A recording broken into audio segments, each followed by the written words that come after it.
Garçons et filles qui êtes devant moi, j'aimerais que vous reteniez le mot qui résume cet évangile. Ce mot, c'est témoin. On nous présente Jean-Baptiste aujourd'hui, et sa fierté à Jean-Baptiste, ce n'est pas d'avoir été le plus grand de tous les prophètes, comme avait dit Jésus. Sa fierté, c'est d'être témoin de Jésus. Pardonnez-moi de me mettre un peu en avant. J'ai choisi de vous raconter deux petites histoires qui me sont arrivées pour vous faire comprendre deux manières d'être témoin. Témoin dans un accident et témoin dans un procès. Première petite histoire. C'est un matin, je me rends au marché, il est tôt et il fait sombre. Je marche sur le trottoir et soudain surgit une trottinette.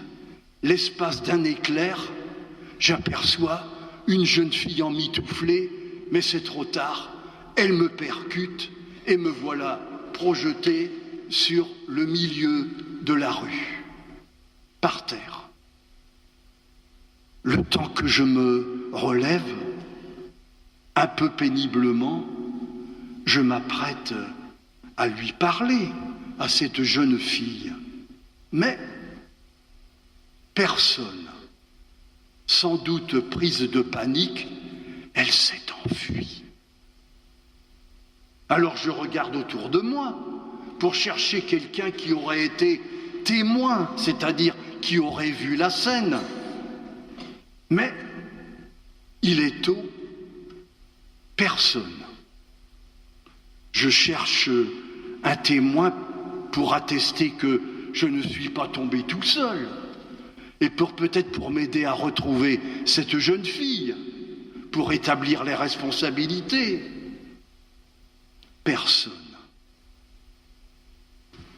Être témoin dans un accident, c'est important. Être témoin, c'est simple. Ça consiste à dire ce qu'on a vu. Être témoin. Deuxième petite histoire. Un jeune que je connais bien, il y a quelques années, a fait une grosse bêtise. Il a attaqué avec un revolver la caisse d'un supermarché. Mais comme il y avait des témoins, les gendarmes l'ont retrouvé assez vite, ils l'ont arrêté et il a été mis en prison. Et moi, j'allais le voir en prison. Lorsque il a son jugement en cour d'assises, s'il vous plaît, lorsque son jugement a été annoncé, la famille de ce jeune m'a demandé si je voulais bien être témoin à son procès. Qu'est-ce que ça voulait dire, être témoin de ce jeune? Je n'avais pas vu le méfait qu'il avait perpétré, je n'avais rien vu, je n'avais pas été témoin.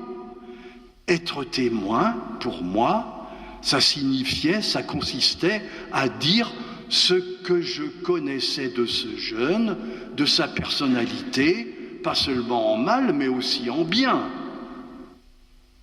Être témoin, alors, c'est accepter de dire ce qu'on connaît de quelqu'un.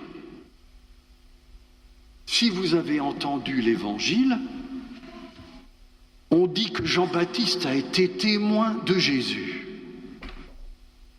Témoin, pas comme moi dans un procès, puisque lui, il dit à deux fois, je ne le connaissais pas, donc il ne pouvait rien dire de Jésus. il a été témoin à la première manière, c'est-à-dire il a raconté seulement ce qu'il avait vu au baptême de Jésus. J'ai vu l'Esprit descendre sur lui. J'ai vu. Ces temps-ci, autour de moi, j'entends des plaintes, des difficultés qui surgissent parce que ce serait difficile aujourd'hui de transmettre la foi à vous les plus jeunes, aux jeunes générations.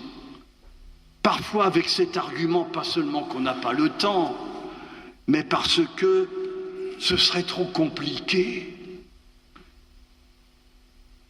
Nous ne sommes pas à la hauteur.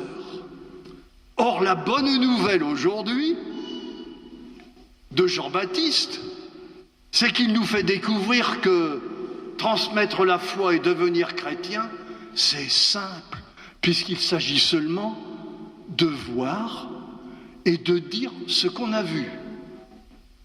Si tu n'as rien vu, tu te tais.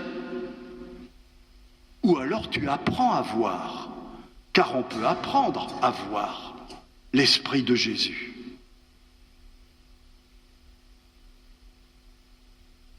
Nul besoin d'être savant. L'Église n'a pas besoin de spécialistes de la religion, elle a besoin de témoins qui disent, qui acceptent de dire ce qu'ils ont vu ou ce qu'ils connaissent de Jésus. 2 questions pour terminer. Vous qui allez être baptisés, les deux là, et puis vous qui allez faire votre première communion, quels sont les témoins qui vous ont fait connaître Jésus? Pensez à ça. C'est un cadeau qu'on vous a offert. Combien? 1, 2, 3 personnes? Et nous les grands, quels sont les témoins qui nous ont fait connaître Jésus? Et puis deuxième question, est-ce que ça nous est arrivé à nous d'être témoins aussi? L'Église n'a pas besoin de spécialistes de la religion, elle a besoin de témoins qui acceptent de dire ce qu'ils ont vu.